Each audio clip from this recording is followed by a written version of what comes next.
جو ایگریمنٹ ہے اور جس کے تحت ہمیں قرض کی اگلی قسط $1.5 بلین کی جاری ہونی ہے، اس کے لیے یہ شرائط طے پائی ہیں کہ جناب پیٹرولیم کے اوپر جو سبسڈی ہے وہ زیرو کر دی جائے گی، یہ جو پیٹرولیم ڈیولپمنٹ لیوی ہے اس کی شرح بڑھا کر $30 کیا جائے گا، ہر مہینے $5 کی شرح سے اس کے اندر اضافہ کیا جائے گا، اور جو انٹرنیشنل مارکیٹ میں جو فلکچویشن ہے اس کا بوجھ حکومت نہیں اٹھائے گی بلکہ تمام کا تمام یہ بوجھ آگے ٹرانسفر کر دیا جائے گا فلکچویشن کے اوپر۔ اور یہ تمام کی تمام خود شوکت ترین صاحب نے اسلام آباد میں آن ریکارڈ پریس کانفرنس کی۔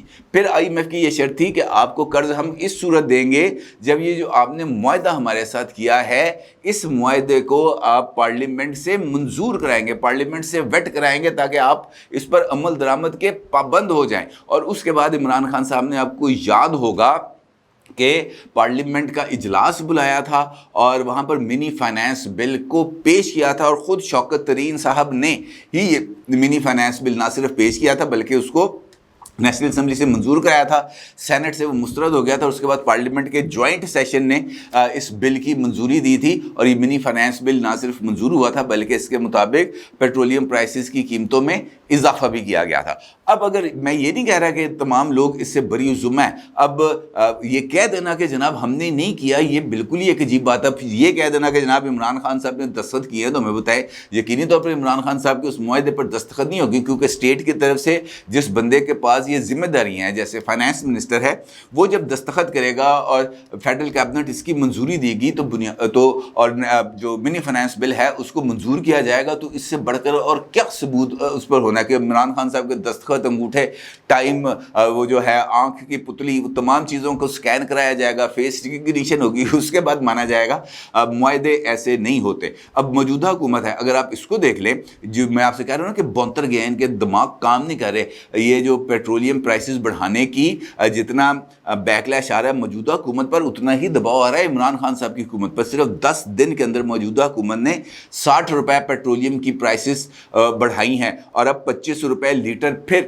نوید سنائی جا رہی ہے کہ جناب پیٹرولیم پرائسز کے اندر جو شہباز شریف صاحب انہوں نے سمری منظور کر لی ہے اور ان قریب اس میں اضافہ کر دیا جائے گا، ہو سکتا ہے کہ آج ہی اضافہ کر دیا جائے، لیکن یہ نوید سنائی جا رہی ہے۔ اور ساتھ یہ اعلان بھی کیا جا رہا ہے کہ جناب ہم جو مارکیٹ پرائس ہے ہم پیٹرول صرف اسی قیمت پہ بیچیں گے۔ بھائی آپ دکان چلا رہے ہیں کہ جناب جس بھا من تھوک تو چیز ملی ہے اسی بھا میں بیچاں گا، میں اس کے اندر کسی قسم کی کوئی سبسڈی نہیں کر دوں گا۔ مطلب یہ کیا مذاق کیا ہے؟ آپ نے کیا سمجھا ہوا لوگوں کو؟ لوگ پاگل ہیں، لوگوں کا دماغ کام نہیں کرتے۔ آپ یہ سمجھتے ہیں کہ آپ نے لوگوں کو ایک پائی کا ریلیف نہیں دے اور اس کے بعد بھی لوگ آپ کے گن گائیں، ایسا نہیں ہوتا۔ کون سی دنیا میں رہ رہے ہیں؟ مجھے نہیں سمجھ لگتی۔ اب بنیادی طور پر ہونا یہ چاہیے کہ جس رفتار کے ساتھ مہنگائی آگے بڑھی ہے، جس تیزی کے ساتھ چیزوں کی قیمتوں میں اضافہ ہوا ہے، اسی تناسب سے تنخواہوں میں اضافہ ہونا چاہیے، چاہے وہ سرکاری ملازمین ہیں چاہے وہ نجی شعبے کے ملازمین ہیں۔ لیکن اس کے لیے بھی جو خبر میں نے آج دیکھی ہے، جس پر مجھے بہت ہی زیادہ دکھ بھی ہوا، غصہ بھی آیا کہ یار ہم کس معاشرے میں رہ رہے ہیں، کس نظام میں رہ رہے ہیں۔ خبر یہ شائع ہوئی کہ جناب یہ جو حکومت ہے سرکاری ملازمین کی تنخواہوں میں اضافے کی منظوری بھی IMF سے لے گی۔ یعنی اگر کسی کی تنخواہ میں اضافہ کرنا ہے تو وہ IMF بتائے گا کہ جناب آپ نے اس کی شرح کے اندر اتنا اضافہ کرنا ہے، تنخواہ کے اندر اتنا اضافہ کرنا ہے، پینشن کے اندر اتنا اضافہ کرنا ہے یا نہیں کرنا۔ IMF کی سے منظوری کے بعد یہ جو تجاویز ہیں تنخواہوں میں اضافے کی اور ٹیکسز کی شرح میں رد و بدل کی، وہ شامل کی جائیں گی بجٹ میں۔ اس سے پہلے بجٹ پیش نہیں کیا جائے گا۔ یعنی جو بجٹ ہے تو بندہ سیدھی طرح سے کہا کہ جناب آپ ہمیں جو بجٹ ہے وہ بنا کے بھیج دیں، ہم ادھر نیشنل اسمبلی میں بجٹ پڑھ دیں گے، بات ختم۔ لیکن یہ کیا طریقہ کار ہے کہ یار آپ یہ کہنا شروع کر دیں کہ ہر ایک چیز کے لیے اجازت لی جائے گی IMF سے؟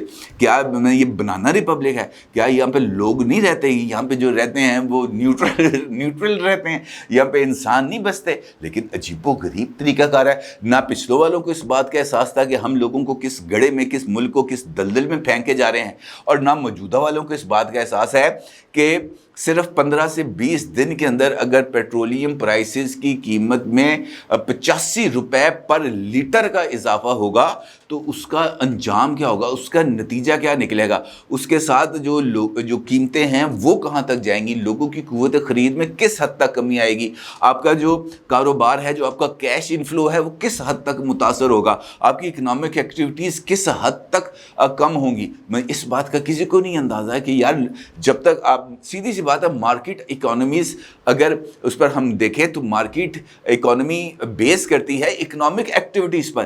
جب مارکیٹ کے اندر اکنامک ایکٹیویٹیز نہیں ہوں گی تب مارکیٹ آگے نہیں بڑھ سکے گی. لوگوں کی تو مجبوری ہیں, لوگوں نے تو 2 وقت کی روٹی کمانے کے لیے ہر حال میں پیٹرول ڈلوانا ہے. شہر اتنے پھیل چکے ہیں کہ ایک کونے سے دوسرے کونے تک جاتے جاتے لوگوں کا عرق نکل جاتا ہے, لیکن کسی کو اس بات کا احساس ہی نہیں ہے. دعویٰ کیا گیا کہ جناب ہم پیٹرولیم کے لیے جو کمزور طبقات ہیں, جو موٹر بائیکرز ہیں, ان کے لیے یا جو رکشہ چلانے والے ہیں, ان کے لیے کوئی خصوصی پیکج لے کے آئیں گے, ان کو کوئی فیول کارڈز دیں گے اور وہ گورنمنٹ اس کے اوپر سبسڈی دے گی. اعلان کیے گئے, باضابطہ طور پہ اعلان کیے گئے, ٹی وی پر خبریں چلائی گئی, اخباروں میں خبریں چھپوائی گئیں, اور اس بعد یہ کہا گیا کہ شہباز شریف صاحب قوم کے خطاب کے اندر اس بات کا اعلان کریں گے. خطاب سے کیا نکلا, ٹھٹھو, کوئی چیز نہیں برآمد ہو سکی, کچھ پتہ ہی نہیں چل سکا کہ جناب وہ خطاب کیا تھا کس مقصد کے لیے کیا تھا. اتنا سلو موشن خطاب آدھی رات کو کیا تھا, اس میں سے کیا چیز نکالنی تھی کسی کو نہیں پتا. اب جو معاملات چل رہے ہیں, معاملات یہ چل رہے ہیں کہ جناب میں جاؤں گا تو تم آؤ گے, تم جاؤ گا تو میں آؤں گا, اس کے بعد ختم. لڑائی یہ ہو رہی ہے کہ جناب میں نے یہ وزارت نہیں لینی, میں نے کمیونیکیشن اینڈ ورکس کی وزارت لینی ہے, میں نے زراعت کی وزارت لینی ہے, میں نے بلدیات کی وزارت لینی ہے. چیف سیکرٹری کو میرے ماتحت ہونا چاہیے, چیف سیکرٹری کو میری بات سنی چاہیے. جو سیکرٹری داخلہ ہے اس نے میرا فون نہیں اٹھایا. اب اگر یہ والے مسائل ہیں, حکومت اگر آپ نے واقعتاً اتحاد پاکستان کو بچانے کے لیے, جس طریقے سے مریم نواز صاحبہ نے اپنی پریس کانفرنس میں اس بات کا اظہار کیا تھا, انہوں نے کہا تھا ہم نیا نعرہ دے رہے ہیں, یہ سیاست نہیں ریاست. تو پھر یہ سیاست کس بات کی, پھر تو ریاست کی بات ہونی چاہیے. پھر تو لوگوں کو ریلیف دینے کے لیے ہر ایک ایکسٹینٹ پر چلے جانا چاہیے. یہ کیا بات ہوئی کہ جناب 40% پیٹرول کے استعمال پر ہم کٹ لگائیں گے, 100% کٹ لگائیں. آپ لوگوں کا کیا ہے, آپ لوگوں کے تو اچھے خاصے کھاتے پیتے لوگ ہیں, کروڑ ہر روپے کا آپ کا بینک بیلنس ہے آفیشیلی, جو آپ نے اپنے ٹیکس ریٹرنز کے اندر شامل بتایا ہوا. کوئی M P A M N A ایسا نہیں ہے جس کے ٹیکس ریٹرنز کے اندر جو فگرز ہیں وہ کروڑوں سے کم ہوں. اگر ہوگا کوئی ایک آدھی ہوگا, وہ بھی کوئی شاید اللہ کا ولی ہو, ادروائز تو سارے کروڑ سے اوپر ہی ہیں. ان تمام لوگوں کو کیا فرق پڑتا ہے کہ اگر وہ اپنی جیب سے پیٹرول ادا کر لیں گے یا اپنی جیب سے بجلی استعمال کر لیں گے, ختم کروائیں یہ تمام چیزیں, اور یہ جہاں سے جو چیز ملے اس کو غریب آدمی کے ریلیف کے لیے استعمال کیا جائے. بہت زیادہ پہلو ہیں جس پر بات کی جا سکتی ہے, لیکن چونکہ سیاست ہے اور ہم صرف سیاست ہی کرنے آئے ہیں, ہمارا اقتدار میں آنے کا مقصد لوگوں کو ریلیف دینے نہیں ہے. میں کم از کم اب اس بات پہ قائل ہوتا چلا جا رہا ہوں کہ حکومت چاہے عمران خان کی ہے, چاہے آصف زرداری کی ہے, چاہے نواز شریف کی ہے, چاہے شہباز شریف کی ہے, یہ حکومتیں بنیادی طور پر صرف اور صرف اپنے پارٹی مفادات کے تابع ہیں. ان کا جو پورا کا پورا نظام ہے, عام آدمی میں اور آپ کبھی بھی پریورٹی نہیں رہے. ادروائز جو حکومتیں یا اتحاد ہے وہ واضح طور پر اس بات کا اعلان کرتے کہ یار نہیں, ہم کوئی آلٹرنیٹیو آپشنز اڈاپٹ کرتے ہیں, ہم اپنے لوگوں کو ضرور ریلیف دیں گے. لیکن وہ ریلیف دیتے ہوئے مجھے کوئی بندہ نظر نہیں آ رہا. یہاں پہ بات ہوتی ہے کہ جناب حمزہ شہباز صاحب کی یہ جو کمزور حکومت ہے اس کو کیسے بچایا جائے, شہباز شریف صاحب کی مرکز میں حکومت کو کیسے بچایا جائے, شجاعت فارمولے پر کیسے غور کیا جائے جو یہ کہتا ہے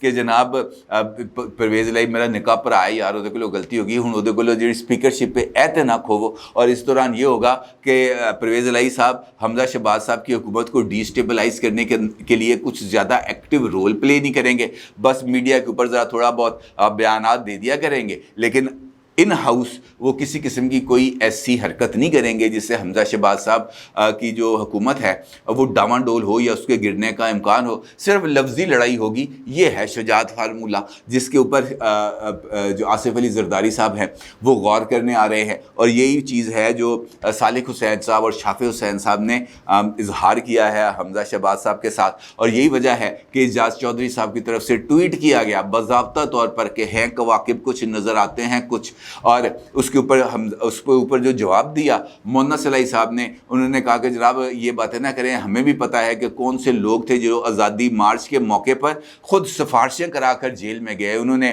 جو طنز کیا وہ اعجاز چودھری صاحب پر کیا۔